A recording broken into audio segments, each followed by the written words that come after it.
কালি হঠাৎ দুপৰীয়া মোৰ মিছেছলৈ ফোন আহিলে। ফোন আহি পিনি মানে মিছেছে খুব সৰা দুপৰা কৰিছে, ঘৰলৈ যাওঁ কৈছে। তাৰপৰা মইতো বুজি পোৱা নাই, কিন্তু ঘৰলৈ গৈছোঁ। ঘৰত গৈ দেখিছোঁ ঢেৰ মানুহ গোট খাই আছে। তাৰপৰা গম পালোঁ মোৰ খোল খালি পূজা দত্তই মানে চিপ জৰি লৈছে। তাৰপৰা আমি গৈ চালোঁগৈ, চাই পিনি ধৰি লওক সাধাৰণ ঘটনাৰ নিচিনাকৈ আমি ভাবিলোঁ। ঘৰত কোনো নাছিলে, ঘৰত মানে নামঘৰত নাম আছিলে বুলি ক'লে।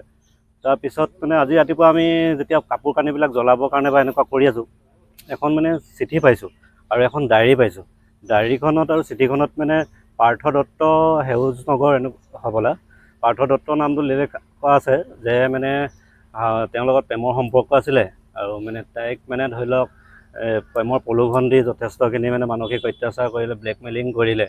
এতিয়া মানে লাষ্ট মোমেণ্টত মানে তাই একো উপায় নাপায় মানে তাৰ মানসিক অত্যাচাৰ সহিব নোৱাৰি ধৰি লওক এই পথ বাছি ল'লে বুলি আমি এতিয়া গম পাইছোঁ। সেইকাৰণে আমি এতিয়া নাজিৰা থানাত এখন এজেহাৰ দিছোঁ। আমি ভাবোঁ যে থানাই আৰক্ষীয়ে মানে আমাক এটা ন্যায় প্ৰদান কৰক। আৰু ল'ৰাজনৰ বিষয়ে কিবা ক'ব নেকি?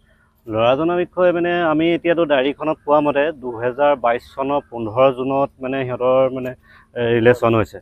ৰিলেশ্যন হোৱাৰ পিছত বাকীটো তাৰপিছত ক'ত কি হৈছে, আজিকালিতো ভাল পোৱা থাকে ধৰি লওক, আমি সিমানখিনি নাজানো ক'ত গৈছে কি গৈছে। কিন্তু ছোৱালীজনীয়ে খুব মন চন মাৰি থাকে। আমি ভাবোঁ যে বেলেগ কিবা হৈছে।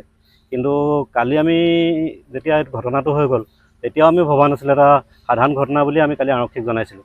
কিন্তু আজি ৰাতিপুৱা যেতিয়া আমি মানে কাপোৰ কানিবিলাক এনেকৈ চাওঁতে ডায়েৰীখনৰ কাগজখন দিয়ে, তেতিয়াই গম পাইছোঁ যে ল'ৰাটোৱে তাইক মানসিকভাৱে অত্যাচাৰ কৰিলে আৰু বহুত ব্লেকমেইলিং কৰিলে আৰু নিজৰ স্বাৰ্থৰ কাৰণে বহুত তাইক ইউজ কৰিলে বুলি আমি অনুমান কৰিছোঁ মানে। সেইকাৰণে এতিয়া আমি আৰক্ষী থানাত এখন এজেহাৰ দিছোঁ। আৰক্ষীয়ে এটা উচিত তদন্ত কৰক বুলি আমি আশাবাদী। কালি হঠাৎ চুইচাইড কৰিলে ছোৱালী, মোৰ ছোৱালী। পাছত গম পালোঁ যে কি বিষয়লৈ চুইচাইড কৰিলে আমি নাজানো বিশেষকৈ। পাছত ৰাতি চাইছোঁ যে চিঠি এখন, ডায়েৰী এখন পাইছোঁ। যে সেই ডায়েৰীখনত লিখা আছে যে এই কি নগৰ বুলি কয় জানো, সেউজ নগৰ, কি নাম আছিলে নাম জানো, পাৰ্থ দত্ত।